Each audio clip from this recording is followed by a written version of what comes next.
हे dear student, आज के class में हम लोग कवर करेंगे इंटरमीडिएट एग्जामिनेशन 2024 यानी 2024 के एग्जाम के लिए हिस्ट्री का चैप्टर 1 को यानी कवर करेंगे, जिसमें VVI short and long question को यानी कवर करने जा रहा है। यानी लघु उत्तरीय और दीर्घ उत्तरीय प्रश्नों को हम लोग जितने सारे इसमें मोस्ट इंपोर्टेंट है आपके आने वाले 2024 के एग्जाम के लिए, उसको जो हम लोग यानी कलेक्ट किए हैं, बहुत सारे अनुभवी शिक्षकों द्वारा तैयार करके मिल करके तैयार किया गया है। और इस चैप्टर का नाम क्या है? ईंटें, मनके तथा अस्थियां। ठीक है, हड़प्पा सभ्यता, इनके जितने सारे मोस्ट इंपोर्टेंट क्वेश्चन है उन सबको आप लोगों तक यानी हम प्रोवाइड करेंगे। तो आप लोग जो है लास्ट तक बने रहेंगे। और साथ में आप लोगों से एक छोटी सी रिक्वेस्ट है, जो भी बच्चे आप लोग नए हैं चैनल को आप लोग सब्सक्राइब करके साथ में अपने दोस्तों को जम करके शेयर कर देंगे। आपको बता दें कि सिर्फ आपको ये ही जो मतलब शॉर्ट ही क्वेश्चन आपको यानी प्रोवाइड किया जाता है। पूरा चैप्टर आपको यानी कंप्लीट जो है इसका पूरा थ्योरी को हम लोग कर लिए हैं, साथ में इसका ऑब्जेक्टिव क्वेश्चन को भी कर लिए हैं। आज जो आपको यानी शॉर्ट एंड लॉन्ग क्वेश्चन यानी हम आज के क्लास में हम लोग करवा रहे हैं। ठीक है, तो आप लोग अगर नहीं देखे तो चैनल विजिट कीजिए, वहां प्लेलिस्ट बना हुआ, वहां आपको देखने को मिल जाएंगे। ठीक है, ऑल चैप्टर का आपको यानी ऑल सब्जेक्ट का ऑल चैप्टर वाइज आपको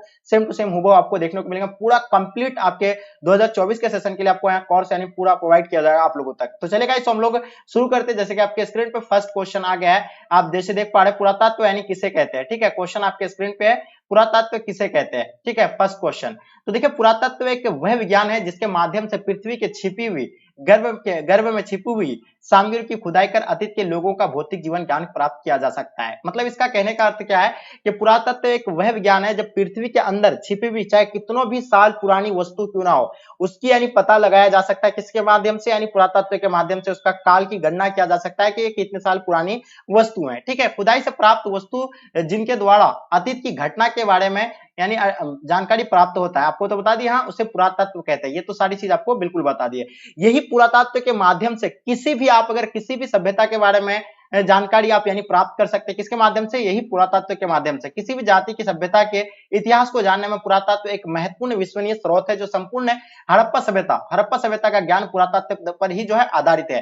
तो मैन जो है हड़प्पा सभ्यता का जो है मतलब पूरा काल की गणना कैसे किया, पूरा वस्तु का यानी खोज किसके माध्यम से किया गया, तो यही बिल्कुल पुरातत्व के माध्यम से जो है इसका पूरा काल का गणना किया गया। ठीक है, यही एक महत्वपूर्ण स्रोत माना जाता है इतिहास को जानने के लिए। ठीक है, चलिए बिल्कुल नेक्स्ट क्वेश्चन को और चलते हैं हम लोग। क्वेश्चन नंबर आपके स्क्रीन पे देखिए, दूसरा नंबर क्वेश्चन देख पा रहे हैं आप लोग। ठीक है, क्या कहलाता है? कार्बन 14 विधि, मतलब कार्बन 14 विधि से आप क्या समझते हैं? ठीक है, क्वेश्चन नंबर दूसरा देखेंगे। देखिए, तिथि निर्धारण करने की वैज्ञानिक विधि को कार्बन 14 विधि कहा जाता है उसको। ठीक है, चाहे देखिए किसी भी वस्तु हो, ठीक है, उसमें जो है कार्बन 12 और कार्बन 14 की मात्रा जो उसमें क्या पाया जाता है? समान मात्रा में उसमें पाया जाता है। ठीक है, मृत्यु की अवस्था में C12 तो स्थिर रहता है, यानी C12 कुछ भी नहीं होता है, बिल्कुल जैसे का तैसे ही रहता है। लेकिन कार्बन 14 विधि नियंत्रण 6 होने लगता है, यानी 6 मतलब ये घटते जाता है। ठीक है, कार्बन का अर्ध आयु काल यानी 55 68 प्लस 90 वर्ष होता है, अर्थात इतने वर्षों में इस पदार्थ में C14 की मात्रा आधी रह जाती है। इस प्रकार वस्तु का काल की गणना की जाती है।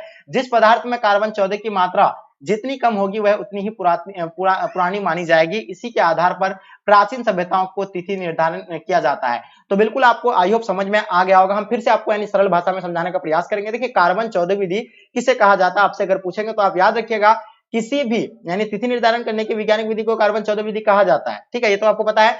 किसी भी जीवित वस्तु में कार्बन 12 और कार्बन 14 की मात्रा क्या पाया जाता है? यानी समान मात्रा में पाया जाता है। लेकिन मृत्यु की अवस्था में C12 जो है क्या होता है? यानी स्थिर रहता है, जैसे का तैसे ही रहता है। लेकिन कार्बन 14 वो जो है क्या घटने लगता है, और वही घटने, और ये जो जितना यानी कम पाया जाएगा किसी भी वस्तु में कार्बन 14 की मात्रा, वो उतना ही प्राचीन माना जाएगा वो वस्तु। ठीक है, चाहे आप किसी भी वस्तु का अगर आप काल का गणना करेंगे तो सबसे पहले उसका आपको यानी कार्बन 14 विधि के द्वारा ही जो है इसके माध्यम से ही जो है ज्ञात किया जाता है। अगर कार्बन 14 की मात्रा कम है, बहुत कम है, तो ये बहुत यानी पुरानी वस्तु है। अगर कार्बन 14 की मात्रा ज्यादा है तो ज्यादा ये पुरानी वस्तु नहीं देखा जाएगा। ठीक है, लेकिन कार्बन 12 तो वैसे का तैसे ही रहेंगे, जैसे का तैसे ही रह जाएगा। ठीक है, चलिए क्वेश्चन देखेंगे। तीसरा नंबर क्वेश्चन आपके स्क्रीन पे आ गया, बहुत ही इंपॉर्टेंट क्वेश्चन, जैसे कि देख पा रहे हैं।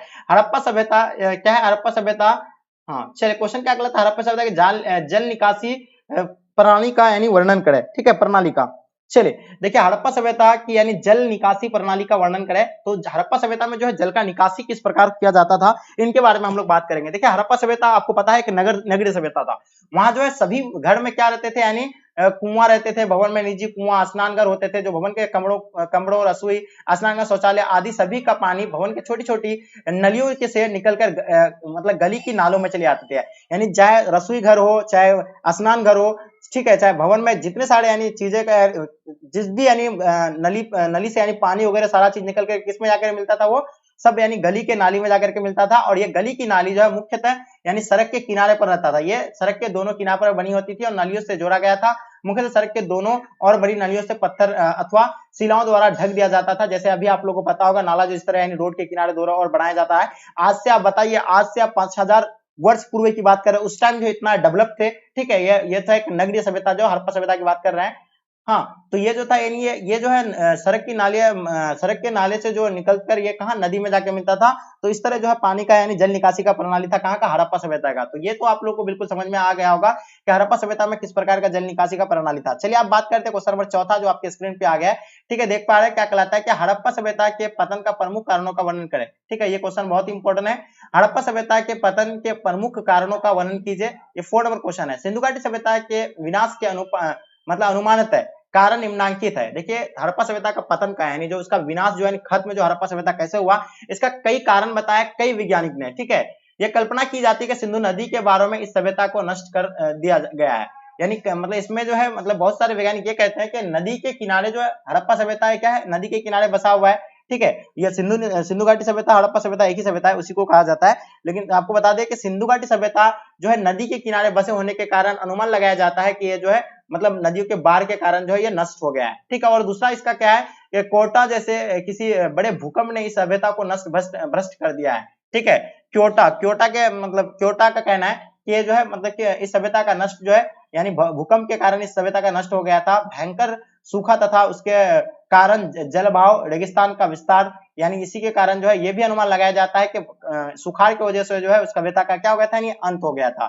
ठीक है, किसी खंखार विदेशी आक्रमणकारी जाति अथवा जातियों या प्राकृतिक विपत्तियां हमारी भी इसकी मतलब विनाश का यानी क्या कारण हो सकती है। ठीक है, तो बिल्कुल आपको समझ में आएगा इसका कारण जो है क्या बताया गया, बाढ़ का कारण बताया गया, भूकंप का कारण बताया गया, उसके बाद आपको बता दिया यानी सुखाड़ का कारण बताया गया। तो इस तरह यानी आर्यों का भी आक्रमण इसमें बताया गया कि आर्यों के आक्रमण से जो है इस हड़प्पा सभ्यता का यानी पतन हो गया था। तो ये 4 नंबर क्वेश्चन था, आपको बिल्कुल यहाँ समझ में आ गया। अब बात करते हैं हम लोग क्वेश्चन नंबर हड़प्पा वासी द्वारा वह यानी सिंचित के साधनों का उल्लेख करें।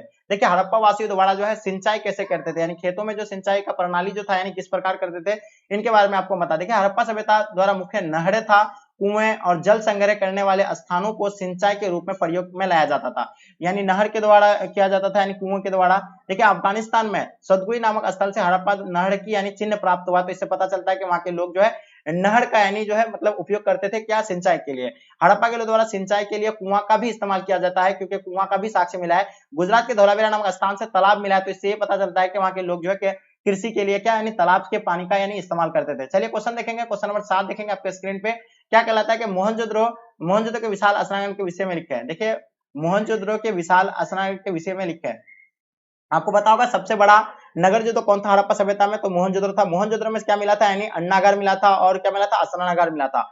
तो अन्नागार की अगर बात करें हम लोग मोहनजोदड़ो की, स्नानागार और अन्नागार की, तो मोहनजोदड़ो में 45.72 मीटर लंबा एवं इतना मीटर चौड़ा एक क्या था, अन्नागार मिला था। आपको बता दिए हड़प्पा के दुर्ग में भी बाढ़, धन्य एवं कठोर खोजे गए।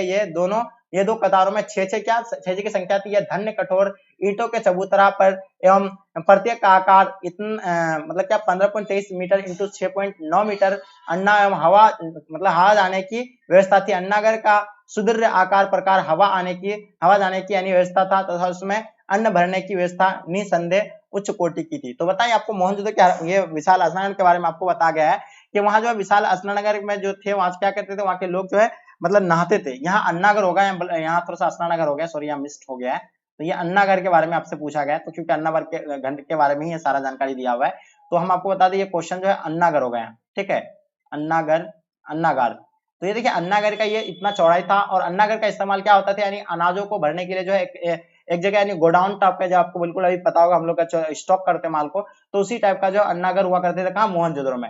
चलिए क्वेश्चन देखेंगे आपके स्क्रीन पे। क्वेश्चन नंबर 8 क्या कहलाता है कि हड़प्पा सभ्यता के विस्तार की विवेचना करें। देखिए हड़प्पा सभ्यता का विस्तार की अगर बात करें तो हड़प्पा सभ्यता का प्राचीन सभ्यताओं में मतलब विशालतम सभ्यता है, ये तो बिल्कुल आपको पता है। ये उत्तर में कश्मीर से लेकर दक्षिण में नर्मदा घाटी तक, पश्चिम में बलूचिस्तान से मकरान तक, तट से लेकर यानी पूर्व में आलमगीर उत्तर प्रदेश तक यानी फैली हुई है। ठीक, कुल मिलाकर ये सभ्यता पूर्व से पश्चिम तक 1600 किलोमीटर है और उत्तर से दक्षिण तक 1100 किलोमीटर है।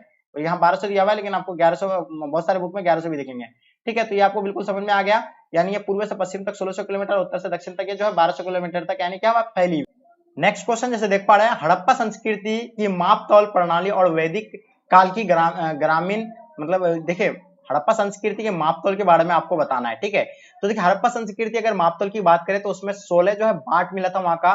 ठीक है, खुदाई से जो है मतलब वहां का साक्ष्य जो मिला था, यानी 16 बांट प्राप्त हुए थे, जिसमें से 16, 64, 160, 320, 640 आदि इस प्रकार का जो है बांट यानी मिला। तो इससे ये पता चलता है कि वहां के लोग जो है इसका इस्तेमाल करते थे 16, 64, 120, 320 और 640 आदि इस प्रकार के यानी मतलब क्या बांट का इस्तेमाल करते थे। जैसे हम लोग अभी जो है इस्तेमाल करते हैं बांट का 1 केजी, 2 केजी, हाफ केजी, 200 ग्राम, 300 ग्राम, 100 ग्राम, 50 ग्राम। तो इस तरह का हम लोग जिस तरह बांट का इस्तेमाल करते थे, वहां के लोग भी जो है इस तरह का यानी बांट के इस्तेमाल करते थे। सबसे छोटा जो था इसका यानी 16 था और बाकी 600 से ऊपर था इसका बाकी ऊपर। ठीक है, तो इस प्रकार के बांट का जो है इस्तेमाल करते थे कहाँ, हड़प्पा सभ्यता के लोग।